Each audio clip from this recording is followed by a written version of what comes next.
Ohanaeze Youth Council seems to be very concerned about the life of NNAMDI Kanu. The OYC are calling on the British government that they should intervene in NNAMDI Kanu's case.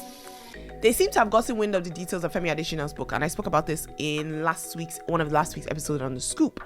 And I mentioned how Femi Adesina had said that some things were going to happen in Aso Rock, and former President Buhari, he was possibly going to have NNAMDI Kanu assassinated. Well, he chose not to, and instead decided that he would put him up for trial.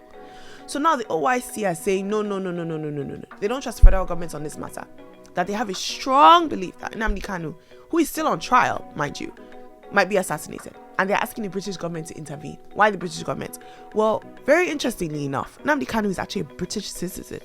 Despite his controversies, allegations of treason and terrorism, they are still saying that, why is the British government not concerned about their own citizen? And I say fair.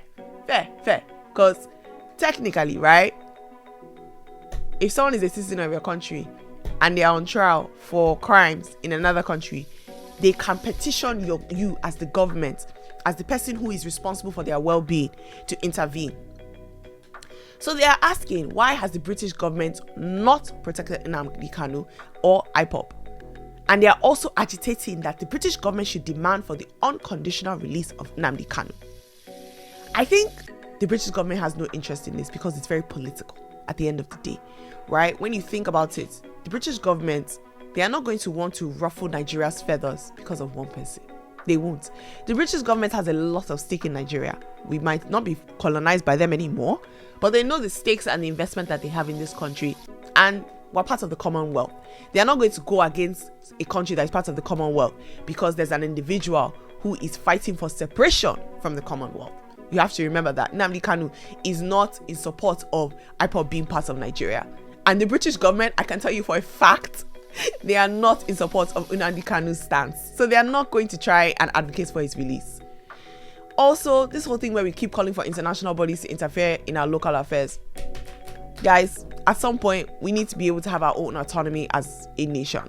I think the British government has nothing to do with this. They have no interest in this, and they are not going to advocate for any release for NNAMDI Kanu because he does not support any policies or beliefs that they, as the British government, believes in. The British government is not going to get involved. They just are not. But on brighter note, in anticipation of the biggest match coming up, tomorrow Nigeria is going to be playing Angola, and I want to hear your predictions. Do you think we have what it takes to take down the mighty Angolans? And also make sure that you drop your score predictions as well.